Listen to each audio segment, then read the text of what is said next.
Hello everyone, welcome to another session, another small session of our podcast. और आज मेरे साथ मौजूद हैं mister Imran Hussain, the CEO and co founder of Elan real estate. हमारी कोशिश ये होती है कि वो टॉपिक आप लोगों के साथ प्रेजेंट किया जाए या पॉडकास्ट में डिस्कस किया जाए that actually puts value into your life.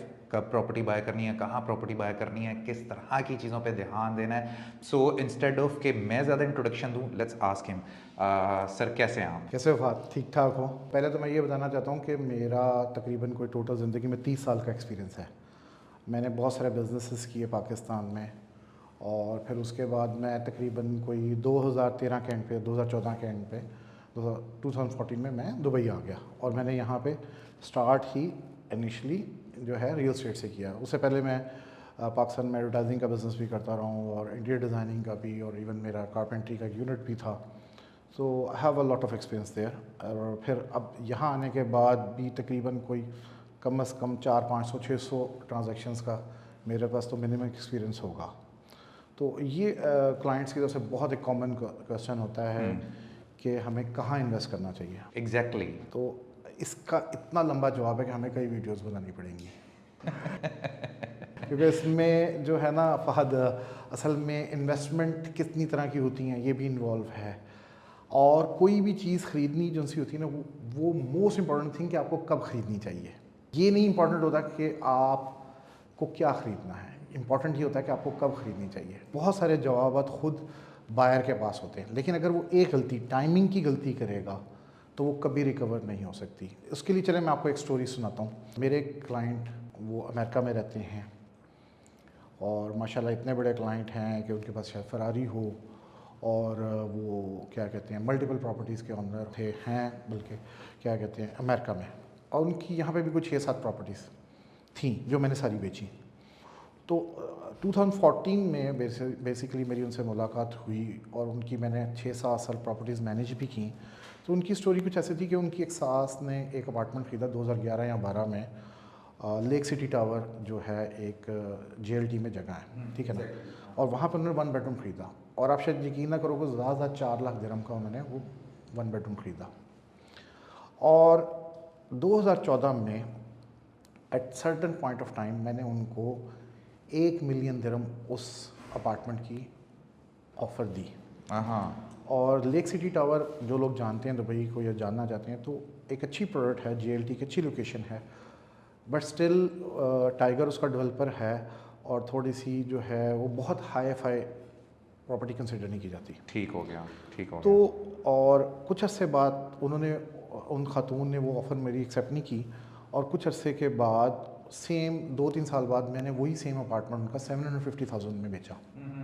यानी 2014 से लेके लेट्स सपोज 2016 में जब मैंने बेचा तो इतनी कीमत कम हो चुकी हुई थी। लेकिन ऑन द अदर हैंड जो मेरे क्लाइंट थे जिनसे मेरा ज़्यादा ताल्लुक़ था, तो उन्होंने उस टाइम पे जो भी उनकी सास ने या उन्होंने मिलकर 5-6 अपार्टमेंट ख़रीदे, जिसमें एक की मैं एग्जांपल दे रहा हूँ समझने के लिए, कि उन्होंने लेक टेरेस में एक स्टूडियो ख़रीदा जो कि तकरीबन 500 स्क्वायर फीट का होता है। लेक टेरेस, ये दोनों प्रॉपर्टीज़ जो हैं JLT में, क्लस्टर D में, और इसके सामने मेट्रो स्टेशन है। लेक टेरेस जो है वो दमाग का टावर है, और आप जो लोग समझना चाहते हैं जाके किसी से भी पूछ लें, इज़ मच सुपीरियर प्रोडक्ट और प्रॉपर्टी देन लेक सिटी।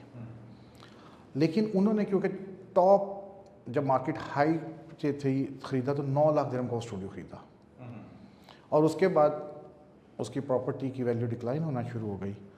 और मैंने कोई 2017 में हमने वो प्रॉपर्टी, या 18 में 6.5 लाख दिरहम की उन्होंने बेची, क्योंकि वो अब अपनी प्रॉपर्टीज़ को इनकैश करके तो अमेरिका में इन्वेस्ट करना चाहते थे। सो इवेंचुअली उन्होंने अपनी प्रॉपर्टी लॉस में बेची। लॉस, हालांकि वो ज़्यादा बेहतर प्रॉपर्टी थी। अगर ये क्वेश्चन ये होता कि कहाँ खरीदी जाए, तो लेक टेरेस क्योंकि बेहतर प्रोडक्ट थी तो उसको प्रॉफिट ही देना चाहिए। तो इम्पॉर्टेंट बात ये है समझने की कि देखें, अगर आप कोई ऐसी प्रॉपर्टी ख़रीदते हैं जिसमें कोई फ्रॉड है, या डेवलपर ही कोई मतलब भाग रहा है, या किसी ने आपके साथ आपको 1 मिलियन की चीज़ वैसे ही 2 मिलियन में दे दी है, तो लॉस है ही है। लेकिन अगर हम इन चीज़ों को निकालते हैं, हम ये कंसिडर कर लें कि हम बेवकूफ़ नहीं बन रहे, जो नॉर्मली अब दुबई में इतना आसान नहीं है, अगर आप थोड़ी सी रिसर्च कर लेते हैं, तो अगर आपने सही टाइम पे प्रॉपर्टी नहीं ख़रीदी, इसमें भी बहुत सारी चीज़ें हैं। उसमें ये है कि जो भी आप इन्वेस्टमेंट करना चाह रहे हैं, ये सब इनके आंसर्स जो आदमी खुद ख़रीदना चाहता है उसके पास होते हैं। आया वो अपने रहने के लिए ख़रीदना चाह रहा है, इन्वेस्टमेंट के लिए ख़रीदना चाह रहा है, उसकी होल्डिंग कैपेसिटी क्या है, प्लस उसका अपना बजट क्या है। देखें, एक आदमी के पास 5 मिलियन है, वो उस तरह की प्रॉपर्टी खरीदना चाह रहा है। एक आदमी के पास 1 मिलियन, वो उस तरह की प्रॉपर्टी खरीदना चाह रहा है। एक आदमी 1 मिलियन की प्रॉपर्टी लेके 1 साल में 2 साल होल्ड सर्व कर सकता है।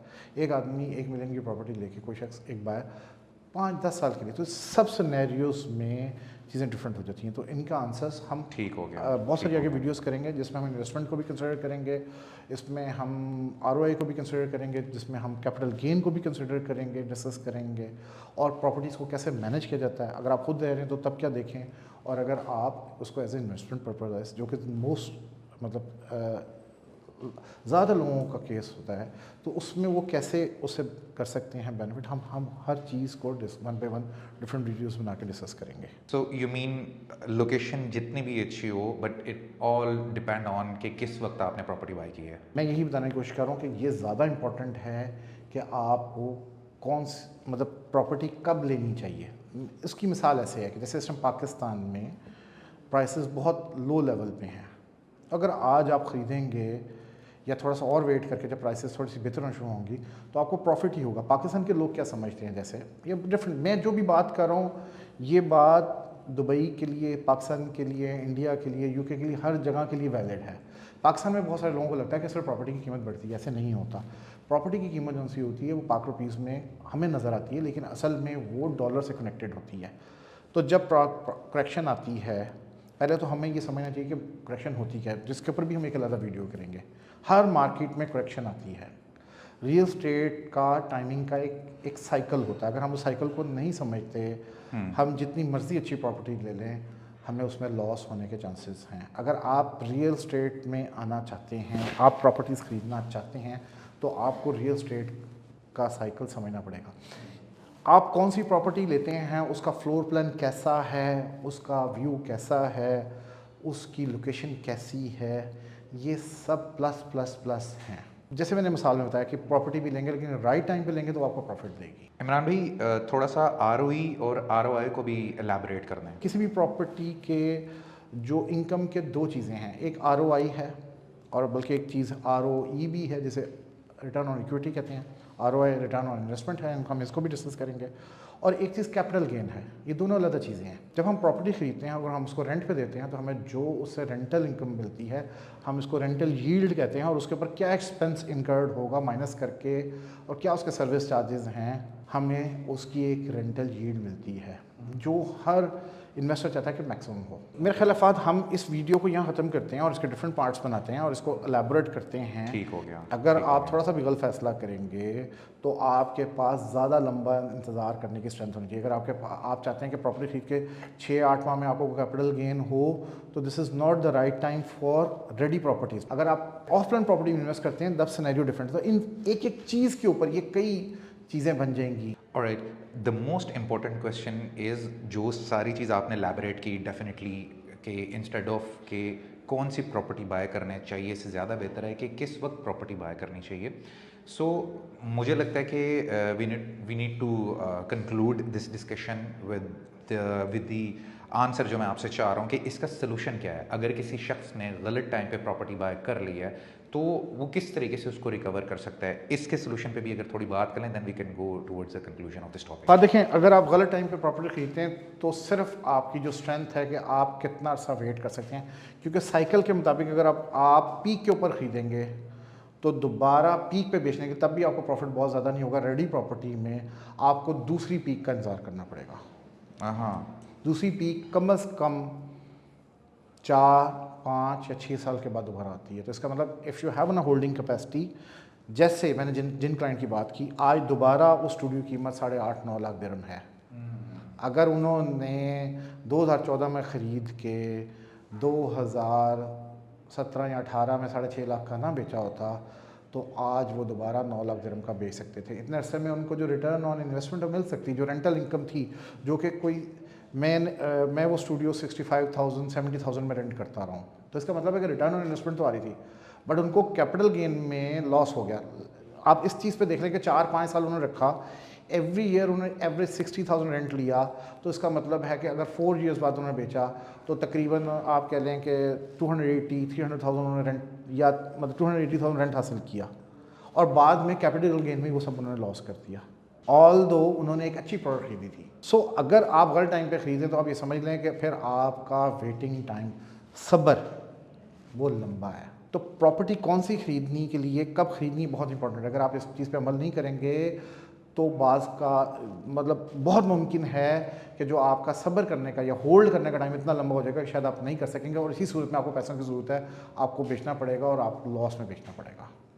तो कंक्लूजन ये है कि आप ये समझें कि आपने कौन सी प्रॉपर्टी खरीदनी, कि आपने कब ख़रीदनी है।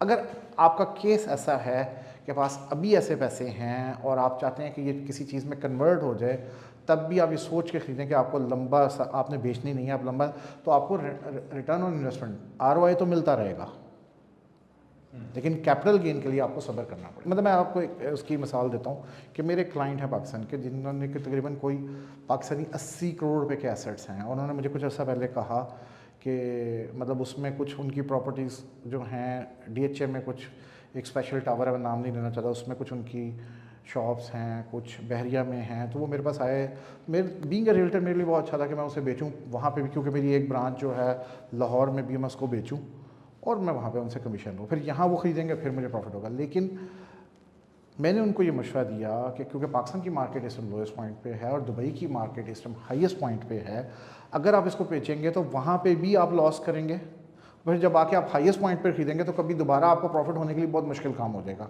तो आपको चाहिए कि आप कुछ ऐसा 1-2 साल और इंतज़ार करें, जब मार्केट, पाकिस्तान की मार्केट बेहतर होना शुरू हो, तो वो प्रोडक्ट्स बेचें जिस पे आपको लॉस नहीं होगा, या आपको एटलीस्ट कुछ ना कुछ रिकवरी हो जाएगी, और उस वक्त तक दुबई की मार्केट में भी अगर करेक्शन आके प्राइसेस कम हो जाएंगी, अगर आपने रेडी प्रॉपर्टी लेनी है तो आप बेहतर कीमत पे ले सकेंगे। And this is called the highest expert advice, without किसी लालच के। आम आपको पता है नॉर्मल रियल्टर ऐसा नहीं करते।